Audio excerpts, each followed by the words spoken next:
கோவை 2036ஆம் ஆண்டில் இந்தியாவில் ஒலிம்பிக் போட்டிகளை நடத்த பிரதமர் நரேந்திர மோடி உறுதிபூண்டுள்ளதாகவும், மது உள்ளிட்ட போதைப் பொருள்கள் ஒழிப்பு மிகப்பெரிய சவாலாக மாறி உள்ள நிலையில் அவற்றை ஒழித்தால் மட்டுமே நாடு முன்னேற்றத்தை நோக்கி பயணிக்க முடியும் எனவும் மத்திய விளையாட்டுத்துறை அமைச்சர் மான்சுக் மண்டோவியா தெரிவித்துள்ளார். கோவையில் உள்ள ஈஷா யோக மையம் சார்பில் கடந்த சில மாதங்களாக கிராமோத்சவம் என்ற பெயரில் 17வது ஆண்டாக கிராமங்கள் தோறும் விளையாட்டுப் போட்டிகள் நடத்தப்பட்டு வருகிறது. தமிழ்நாடு, கேரளா, ஆந்திரா, கர்நாடகா, தெலங்கானா உள்ளிட்ட பல்வேறு மாநிலங்களில் உள்ள 35,000க்கும் மேற்பட்ட கிராமங்களில் இந்த விளையாட்டுப் போட்டிகள் நடத்தப்பட்டு வந்தது. த்ரோபால், வாலிபால் உள்ளிட்ட ஏராளமான விளையாட்டுகள் பெண்கள், இளைஞர்கள், குழந்தைகள் என பிரிக்கப்பட்டு நடைபெற்று வந்தது.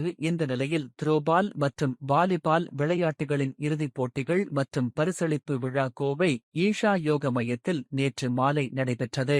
ஆயிரக்கணக்கான பொதுமக்கள் மற்றும் ரசிகர்கள் அங்கு திரண்ட நிலையில் போட்டிகளை ஊக்குவிக்கும் வகையில் ஏசா யோகா மையத்தில் உள்ள ஆதியோகி சிலை முன்பாக 2000த்திற்கும் மேற்பட்ட பெண்கள் ஒன்றிணைந்து ஒயிலாட்டம் ஆடி அனைவரையும் உற்சாகப்படுத்தினர். தொடர்ந்து விழாவில் மத்திய இளைஞர் நலன் மற்றும் விளையாட்டுத்துறை அமைச்சர் மான்சுக் மண்டோவியா, முன்னாள் பேட்மிண்டன் வீராங்கனை சாய்னா நேவால், செஸ் வீராங்கனை வைஷாலி, பாராலிம்பிக் வீராங்கனை பவினா உள்ளிட்டோர் சிறப்பு விருந்தினர்களாக பங்கேற்று ஈஷா யோக மைய நிறுவனர் சத் குரு ஜக்கி வாசுதேவ் உடன் இணைந்து போட்டிகளை கண்டு களித்ததுடன் அவ்வப்போது வீரர் வீராங்கனைகளுக்கு உற்சாகமூட்டினர். பின்னர் பெண்கள் த்ரோபால் போட்டியில் 2ஆம் இடம் பிடித்த கோவை தேவராயபுரம் அணிக்கு 3 லட்சம் ரூபாய்க்கான காசோலை மற்றும் கோப்பையும், முதலிடம் பிடித்த பெங்களூரு புறநகர் அணிக்கு 5 லட்சம் ரூபாய்க்கான காசோலை மற்றும் கோப்பை பரிசாக வழங்கப்பட்டது. இதேபோல்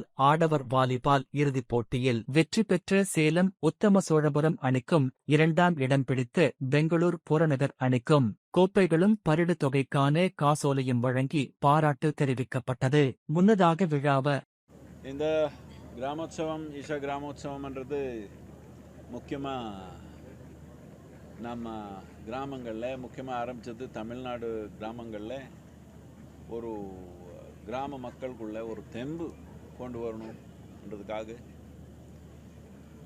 நாம் பல விதமான செயல் நடந்திருக்குது. யோகா சொல்லிக் கொடுப்போம், தியானம் சொல்லிக் கொடுக்குறோம், எல்லாமே இருக்குது. அதெல்லாம் கொஞ்சம் சூக்ஷ்மமான விஷயம், எல்லாருக்கும் புரியல. ஆனால் விளையாட்டுன்றது எல்லாருக்கும், யாரே இருந்தாலும் சரி, பார்த்தா என்ன வயசு இருந்தாலும் சரி, அப்படியே கொஞ்சம் நேரம் பார்த்துருந்தாங்கன்னா தெரியாமல் குதிக்கிறாங்க. அந்த தெம்பு வேணும் நமக்கு. இன்னொன்று ரொம்ப முக்கியமானது என்னென்னா